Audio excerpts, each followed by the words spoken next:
बिस्मिल्लाहिर्रहमानिर्रहीम अस्सलाम वालेकुम زما ګران خواږه ملګرو دوستانو چرته چې وای خاد او باد اوسې نن بیا ګوره بل ځای نه یم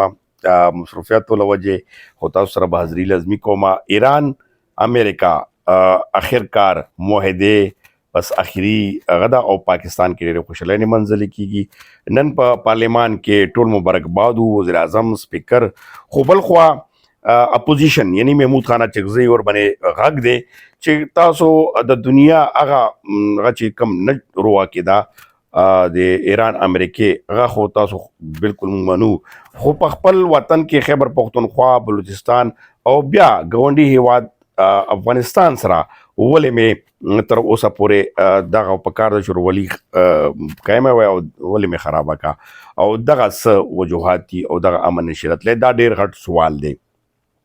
او دغه دواړو ټاپک باندې راځم خو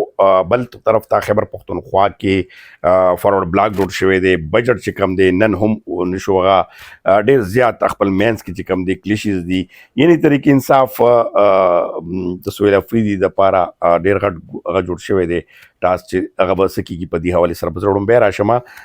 نن د بجټ هغه ور کړو چې خیبر پختونخوا بجټ وکیږي خو نو شو ولې فارورډ ناراض راکین فارورډ بلاک یعنی هر سړی خپل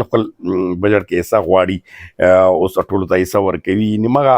روایتي انداز او کیسې او بل طرف ته هغو صرف بلاک ولا یو ناره جوړه کړې چې عمران خان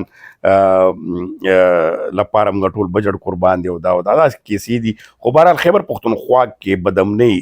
دومره سیوه شوې ده چې زه خپله باندې لکه داسې وي چې علاقې ته خلک نشي تللی ډېر متاثره شوي دي بیا ورسره مونږ دویم ټاپک ته راشو افغانستان سره معاملات نه ټکېدو له وجې هم یو پښتانه دواړه وړخته چې کوم بورډ دي هغه خاصم تبادي بل ورسره چې کوم د صوبې صورتحال دی د وجې نه هم ډېر زیات کړکېچن دی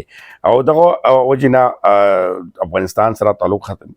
یا د خراب تعلق وجې نه په د جاني مالي نقصان نه علاوه چې کوم خپله کې نفرتونه دي دا به ډېر په پرې لاړ شي اوس رضو چې کوم ایران او د امریکا کیسه ده دا اوس جنیوا کې یعنی سویټزرلینډ کې هلته جنیوا کې باقاعده توګه دا لاسلیک په جمعې په ورځ کېږي دا نن وزیر اعظم شهباز شریف باقاعده په اسمبلی فلور باندې اعلان وکړو انا مخکې سپیکر وکړو او قوم ته مبارکباد ورکړو او خلکو ته مبارکباد ورکړو او ورسره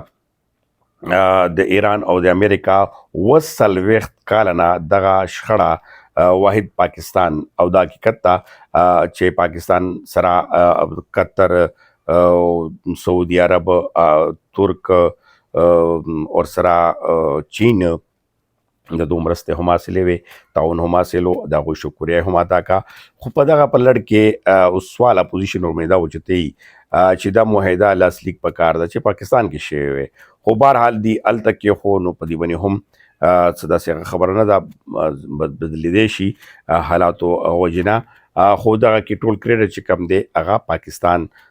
ترلاسه کړو د 40 کلن جنجال او ډېر سخت ټینشن او د خطې دپاره یو لوی مصیبت دغه یو دی خو اپوزیشن په دې باندې بیا هم ټکونه کوي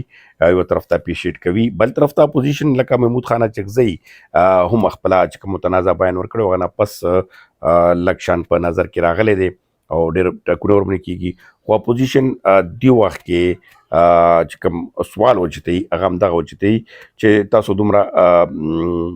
د خطې امن لپاره دغه دپاره بیا خپل دغه امن چې کم دی د افغانستان سره دا هم ډېر ضروري شی دی په دې باندې ولې تاسو ناکامي ښکار شوي او دغه سولونه چې کم دي دا ورباندې لازمي اوچتېږي هم او دغه سولونه ورباندې کېږي هم بل داسې کې ملګرو زه اوس مختلف زما ډېر کوشش هم دا وي چې انویسټیګیشن د انویسټیګیټیو سټوري چې کوم وي هغه زه ډېر زیات فالو کوم نن به اردو چینل باندې ما کوم او ټیک ټاک باندې هم تاسو ته کوم یو چې کوم څلور ځلې منسټر پاتې شوی دی لس ځلې دغه ټول ټکنې لکه الیکشن یې مکمل ګټلی دي زه خبره کوم دغه یو بزرگ سیاستدان زور ډېر سیاستدان چې نه زده کړه کېږي هغه ته خپله لوڼه دشمني جوړې شوي دي یعنی کرپشن یعنی دوکا او دهي خپل لونو چې کم دی هغه دغه ته ودرولې چې هغه اوس چې زه میډیا ته څنګه راشم او دا عدالتونو ته څنګه راشم، حالانکې دومره بااثره کس چې اف ای هغه کې باقاعده هغه اف آی آر هم ورمېدل شوي دي، خو نن سبا خو بیل باندې هغه باندې راوتونه پس بیا هم هغه پیسو دپاره یعنې کروړو روپو هغه باندې ورسره کړی دی، داسې نور هغه شوي دي. دغه کیسه چې کومه ده هغه ډېره ضروري ده او زه به تاسو ته خواست کوم چې دا د کیسه به کوم اوس دا هم دی چې بیروني ممالک کې چې چا لونه د هغه لاړ شي نو هغه دغه حیثیت تقریبا لکه زه به ټیک ته ډېر ملګرو ما ملګري دي ما هغه دي هلته کې بچیان دي ورسره خمسه خو هغه غیب بدل شي چې هغه ته بیا د مور پلار رشتو هېڅ احساس نه کېږي. یقینا چې دا پیسه ډېر ظالم شی دی، یعنې هغه نه خپل مور پلار پېژني نه څه پېژندي. ژمدی مثال دی چې زه به تاسو سره دغه سټوري نن کومه نو دا هم بیا ډېره لازمي وګورئ. ډېره مننه، خوشحاله او آباد اوسئ.